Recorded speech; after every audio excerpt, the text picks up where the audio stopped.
Hi friends, YouTube के next video में आपका स्वागत है। दोस्तों, आज मैं अपना एक एक्सपीरियंस शेयर करना चाहता हूँ BSNL के बारे में। मतलब कि मेरा जो है BSNL का जो एक्सपीरियंस है मेरा BSNL के प्रति, उसके बारे में मैं शेयर करना चाहता हूँ।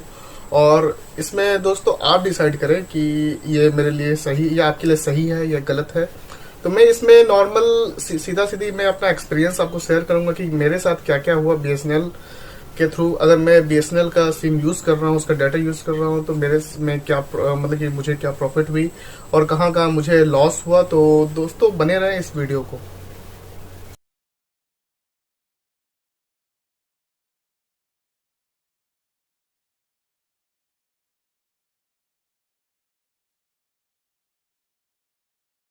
दोस्तों, सबसे पहले मैं ये बताना चाहता हूँ कि मेरा जो BSNL से पहले जो सिम था वो था आइडिया का सिम। मतलब कि मैं कम से कम 10 साल या 12 साल से मैं आइडिया का सिम यूज कर रहा था, जो फिर बाद में जो मर्ज होके वो वोडाफोन आइडिया का सिम हो गया था। तो दोस्तों, उसमें मेरा रिचार्ज नहीं होता था। मैं नॉर्मली वाईफाई चलाता था या नॉर्मल मेरा दूसरा कनेक्शन था।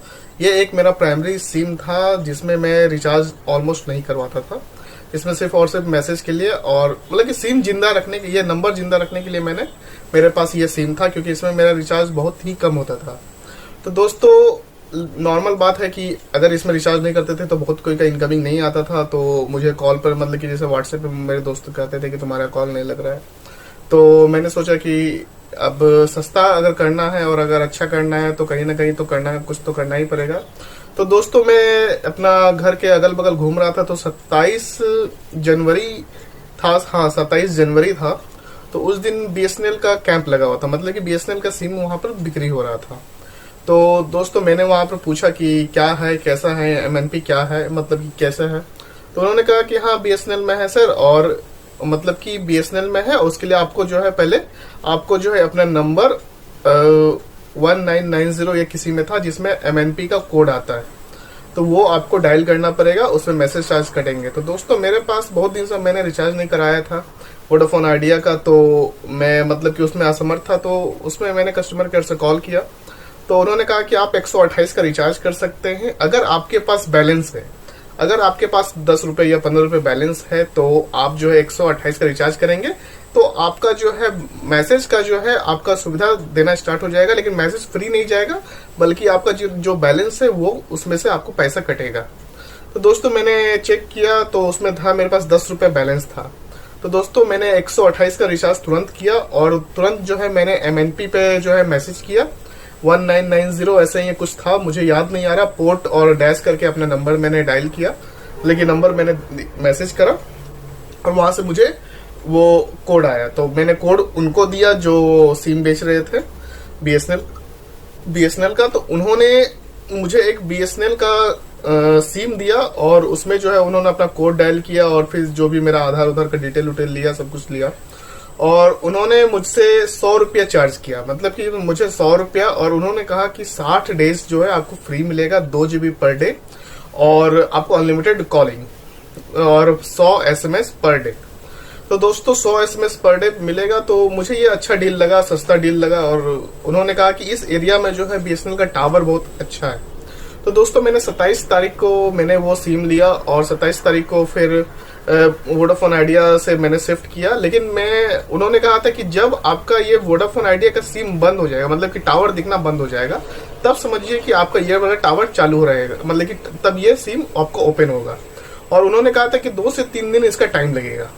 तो दोस्तों, मतलब कि तब तक के लिए मेरे पास 10 रुपए थे और 128 का रिचार्ज करवाया था। तो उसमें तो नॉर्मली कुछ था नहीं, लेकिन नॉर्मल मेरे पास था वो सिम, मतलब कि वो मेरे मोबाइल में लगा हुआ था। तो दोस्तों, 1 फरवरी को जो हुआ कि मेरा वोडाफोन आइडिया का सिम बंद, मतलब कि टावर बंद हो गया। तो टावर बंद हो गया तो फिर मुझे लगा कि हम आइडिया मतलब कि BSNL का जो है सिम चालू हो जाएगा।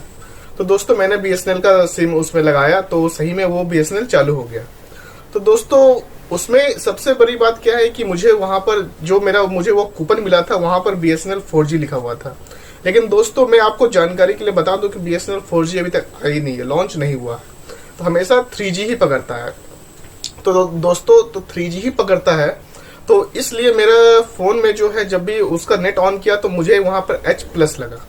तो दोस्तों H+ लगा, और तो वो मुझे पता था कि हाँ 3G ही है, 4G नहीं है। 4G भले बोलता हो लेकिन 3G ही है। तो दोस्तों वहां तो सही था, चलो ठीक है कुछ भी हो। और दोस्तों मैं आपको जानकारी के लिए बता दूं कि मैं जहां रहता हूं वहां से मात्र मतलब कि 20 मीटर की दूरी पर BSNL का टावर है। तो BSNL का टावर 20 मीटर की दूरी पर है। तो दोस्तों वहां पर जो है टावर मतलब कि जो अच्छा से अगर नेटवर्क बोला जाए या फिर टावर बोला जाए तो यहाँ पर सबसे बेस्ट टावर आ रहा है। तो दोस्तों मतलब कि ये बोला जा सकता है कि यहाँ पर जियो एयरटेल से भी बढ़िया अगर चल रहा है तो वो BSNL 3G चल रहा है मेरे घर में। तो दोस्तों यहाँ पर तो मैं घर में था तो यूज हो रहा था, सब चीज यूज हो रहा था। लेकिन दोस्तों सबसे बड़ी खराबी क्या है कि अगर मैं कॉल कर रहा हूँ, तो और कॉलिंग में अगर मैं डाटा चला रहा हूँ तो वहां पर 2G ही चलेगा, और कभी कभी मात्र G चलता था। तो दोस्तों ये सबसे बड़ा मतलब कि क्या बोले उसको डिमेरिट है BSNL सिम का, कि अगर आप कॉलिंग कर रहे हो तो वहां पर जो है आपको 2G चलेगा। तो दोस्तों यहाँ एक सबसे बड़ा ड्रॉबैक हुआ। दूसरा ड्रॉबैक हुआ कि कॉलिंग। दोस्तों सबसे बड़ी बात है कि जब आप पुराना PNT में कॉल करते होंगे तो यहाँ पर लिखा होगा कि this route are busy, this route are मतलब कि ये लाइन में सभी लाइनें व्यस्त है। यही सब जो पुराना PNT में जो बोलता था वही BSNL में भी बोलता है, और बहुत बार जो है कॉलिंग लगता नहीं था। तो दोस्तों ये दूसरा मतलब डिसएडवांटेज था। और तीसरा एडवांटेज था दोस्तों कॉलिंग। यदि आप जियो का सिम यूज कर रहे थे या फिर आप एयरटेल का सिम यूज कर रहे थे तो दोस्तों यहाँ पर जो है आपका कॉल का जो फीचर दिया है वो बहुत अच्छा, मतलब कि साउंड क्वालिटी या वॉइस क्वालिटी जो है वहां पर एक नंबर था। लेकिन यहाँ पर जो BSNL का जो 3G है इसमें साउंड क्वालिटी एकदम थर्ड क्लास है, मतलब कि आपको सुनने का मन नहीं करेगा, आपको कॉलिंग करने का मन नहीं करेगा। तो दोस्तों यहाँ पर यह डिसएडवांटेज था। अब मैं आपको सबसे बड़ी बात है कि आपको एक और चीज बताना चाहता हूँ कि दोस्तों हर बार आप जो है घर पे नहीं रह सकते हो। तो घर पे नहीं रह सकते तो मेरा भी नॉर्मली हर काम था तो मैं घर से बाहर गया। तो घर में नॉर्मली मैं घर से बाहर गया तो नॉर्मल आधा किलोमीटर के रेडियस पे ही जो है यहाँ का टावर सही से पकड़ रहा था। और टावर पकड़ रहा था इसका मतलब कि आपका डाटा पकड़ रहा था, मतलब कि H+ चल रहा था। जहां मैं आधा किलोमीटर दूर इधर उधर अगर मैं जा रहा था तो वहां पर E+ आ जा रहा था, और वहां पर नेट ना के बराबर चल रहा था। दोस्तों मुझे धनबाद से गिरिडीह जाना था, तो मैं जो हूँ बस पर बैठा और मैं गया। तो जो मेन धनबाद है वहां पर तो टावर सही से चल रहा था। लेकिन जहां मैं गिरिडीह के रास्ते से जा रहा था तो टावर बिल्कुल ठप हो चुकी थी। ठप होने का मतलब है कि टावर दिख ही नहीं रहा था, टावर एकदम 0 हो गया था। तो दोस्तों ये सबसे खराब बात हुआ, मुझे बहुत डिसअपॉइंट हुआ कि BSNL का इतना खराब स्थिति है। तो दोस्तों मैं वहां से मतलब कि गिरिडीह गया। तो गिरिडीह में मैं जहां रह रहा था वो मेन टाउन था गिरिडीह का। तो दोस्तों वहां पर टावर बहुत बढ़िया बता रहा था, मतलब कि टावर फुल बता रहा था, कॉलिंग भी लग रही थी, कॉलिंग भी आ रही थी। लेकिन डाटा जो है वो 2G चल रहा था। 2G का मतलब है कि ना के बराबर चल रहा था। 2 kbps 5 kbps 10 kbps, जिसका स्मार्टफोन में नॉर्मली कोई खास महत्व है नहीं। तो दोस्तों ये मतलब कि मेरा तो एकदम दिमाग ठनक गया था कि अब मैं सोच लिया था कि अब जो है BSNL को चेंज करना है। तो दोस्तों मेरा जो है 2 महीना का जो है इसमें फैसिलिटी था, तो मतलब कि पूरा का पूरा फरवरी और पूरा का पूरा मार्च। तो मैं सोचा कि 27 मार्च को मैं फिर से इसमें पोर्ट का MNP का मैं डायल कर दूंगा, जबकि SMS चार्ज था। तो मैं पोर्ट का MNP डायल कर दूंगा और फिर मैं सिम लेके फिर मैं दूसरे कंपनी में चला जाऊंगा। लेकिन यहाँ पर सबसे बड़ी बात है कि यहाँ पर देखिए, यहाँ पर मेरे पास सबसे खराब बात क्या हुआ कि मुझे ये पता नहीं था कि 30 दिन का कम से कम आपको 90 दिन जो है उसी कंपनी में रहना पड़ेगा। तो दोस्तों यहाँ पर सबसे खराब बात यह हुआ कि मेरे पास 2 ही महीने का वैलिडिटी था, तो तीसरा महीने का आपको वैलिडिटी भराना ही पड़ेगा और आपको 90 दिन आपको उस कंपनी में रहना पड़ेगा। तो दोस्तों ये मेरे साथ एक घाटे का सौदा हो गया था कि अगर 100 रुपए में 2 महीना अगर मैं कर रहा था तो तीसरा महीना का आपको रिचार्ज करवाना ही पड़ेगा। तो मुझे तो मजबूरन रिचार्ज करवाना पड़ा। चलिए ठीक है, और अभी तक मेरा 90 दिन हुआ नहीं है दोस्तों। और मुझे यहाँ पर जानकारी है कि हाँ, एक और जानकारी है कि अगर आपका मैसेज पैक है, मतलब कि मैसेज पैक आपका है कि हाँ पैक है, और मैसेज पैक में ये लिखा हुआ है कि पर डे आप 100 मैसेज कर सकते हो, तो भी अगर आप MNP में पोर्ट वाला मैसेज भेजते हो तो नहीं जाता है BSNL में, क्योंकि उसके लिए आपको टॉपअप भराना पड़ेगा। कम से कम आप 10 रुपए का टॉपअप होता है जिसमें 7 रुपए मतलब कि मिलता है, और शायद 1 रुपये 20 पैसे या 1 रुपये 50 पैसा कटेंगे। तो दोस्तों अगर आपको बीएसएनएल से कभी भी दूसरे जगह में एमएनपी करवाना पड़ेगा तो आपको जो है मिनिमम 75 रुपया का शायद एक पैक है जिससे आपको वैलिडिटी मिलेगा, वो आपको डलवाना पड़ेगा और प्लस 10 रुपया एक्स्ट्रा डलवाना पड़ेगा। तब जाके आप जो है उसका पोर्ट वाला मैसेज कर सकते हो और उसके बाद फिर जो है वो पोर्ट वाला मैसेज आएगा। उसके बाद उस मैसेज को लेकर आप जो वो नंबर या कोड को लेकर ले जाके आप दूसरे कंपनी में शिफ्ट हो सकते हो। लेकिन दोस्तों ओवरऑल मैं ये एक्सपीरियंस में बताना चाहता हूँ कि ये बहुत ही बैड सर्विस है। मतलब कि आप अगर घर में एक जगह रह रहे हो और वहां पर अगर टावर अच्छा से आ रहा है तब तो चलो सही है कि आप चलो डाटा के लिए आप नॉर्मली कॉल को सेक्रीफाइस कर सकते हैं, क्योंकि आजकल कॉलिंग तो कोई करता नहीं है। आजकल मतलब कि चलो कॉल का बात सुनता नहीं है, व्हाट्सएप से भी कॉल कर सकते हैं। अगर डाटा का अगर अच्छा चीज आ रहा है, अगर आपको नेट स्पीड अच्छा मिल रहा है तो सही है। जैसे मेरे घर में नेट स्पीड हमको लगता है कि जियो और एयरटेल से भी अच्छा है बीएसएनएल। लेकिन दोस्तों अगर आप ट्रैवल करते हो या फिर आपको बाहर काम के लिए जाना पड़ता है तो मुझे नहीं लगता है कि 1 किलोमीटर रेडियस से अगर बाहर जाओगे तो आपको बीएसएनएल का वैसा घर टाइप का आपको फीलिंग मिलेगा या फिर यहाँ मिलेगा या। और अगर आप दूर दराज का जगह में रहते हो, जैसे गांव टाइप के एरिया में रहते हो, तो भी मुझे नहीं लगता है कि बीएसएनएल आओ। मैं कभी प्रेफर नहीं करूंगा कि आप बीएसएनएल लो। दोस्तों भले ही ये सस्ता पैक हो, लेकिन मैं नहीं कहना चाहता हूं कि आप इसे लो, क्योंकि अगर आप ये लोगे तो परेशानी ही परेशानी है।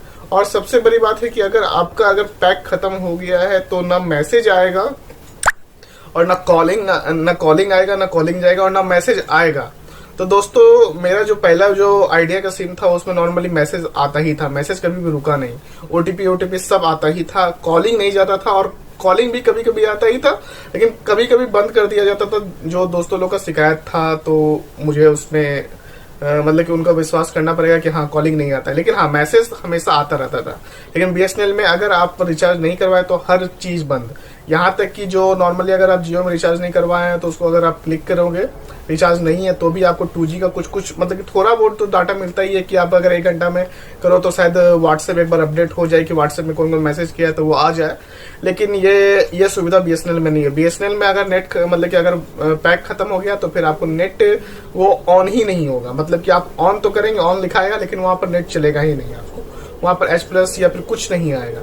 तो दोस्तों ओवरऑल मेरा तो बैड एक्सपीरियंस रहा है और मैं तो यही रिकमेंड करूंगा कि अभी बीएसएनएल को बहुत ही एक बोल्ड स्टेप उठाना पड़ेगा और तब जाके अपना सर्विस पूरी अगर अच्छा दे पाए तो ही सही है।